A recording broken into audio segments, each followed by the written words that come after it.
কাল যেহেতু বৃহস্পতিবার, তাই ভাবলাম ফ্রিজে তো একটু চিকেন আছে, চিকেনটা দিয়ে কোনো একটা স্ন্যাক্স করি, তাহলে কৃষ্ণাবও খেতে ভালোবাসে আর সন্ধ্যাবেলা টিফিনটাও হয়ে যাবে। তখন এই ব্রেডটা নিয়ে একটু গ্রেট করে নিলাম, আর চিকেন কিমাটা কড়াই ছিল, সাথে পেঁয়াজ কুচি আর রসুন, কাঁচা লঙ্কা আর আদা। কাঁচা লঙ্কাটা একটু অল্পই দিয়েছি যেহেতু কৃষ্ণাব খাবে, আর পরিমাণ মতো নুন হলুদ দিয়ে ভালো করে ব্যাটারটা আমি মাখিয়ে নিয়েছিলাম।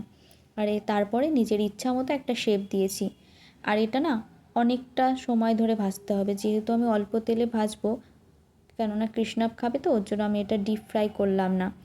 ওর জন্য অল্প তেলে আমি আস্তে আস্তে ভেজে নেব লো ফ্লেমে। তারপরে এটা যতক্ষণ ধরে হবে ততক্ষণ ভাবলাম শুধু শুধু দাঁড়িয়ে না থেকে, আমার তো রাত্রে আবার রুটি করতে হবে, তাই ভাবলাম আটাটা মাখিয়ে ফেলি। এখন যেহেতু ঠান্ডা পড়ে গেছে, আর আমার ঠান্ডার সময় না রাতের রুটির সাথে বেগুন পোড়া খেতে ভীষণ ভালো লাগে, তাই আজকে ভাবলাম যে রুটির সাথে বেগুন পোড়া আর একটা টমেটোও হবে ওর সঙ্গে। আর প্রতিদিনই ভাবি জানো তো, আটাটা যখন এর তো একটা নির্দিষ্ট কৌটা আছে, আটা মাখানো হয়ে গেলে সেই কৌটাটাই রেখে দেবো, কিন্তু সেই প্যাকেট থেকে নিতে এই কদিনে একটা অভ্যাস হয়ে গেছে, সেই স্টোরের মধ্যেই রেখে দিই।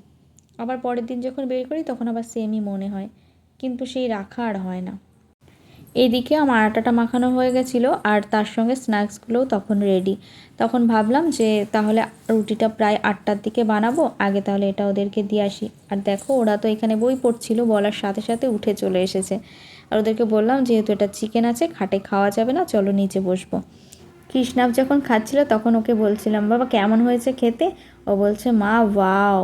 জানো তো আমরা না যখন খেতে বসি আমরা দুজনেই সিনেমা দেখতে ভালোবাসি। তখন না এমন হতো, আমাদের একটা সিনেমা শেষ করতে প্রায় 4-5 দিন সময় লেগে যেত, কেননা যেহেতু খাওয়ার টাইমটাতে দেখা হতো তো ওর জন্য। আর কৃষ্ণাব হওয়ার পরে আমাদের আর সিনেমা হলে গিয়ে সিনেমা দেখতে যাওয়া হয়নি, কিন্তু আগে অনেকবার গেছি। এখানে সিনেমা হলটা না ভীষণ সুন্দর জানো। দেখো কথা বলতে বলতে এদিকে রাতের খাবারটাও রেডি।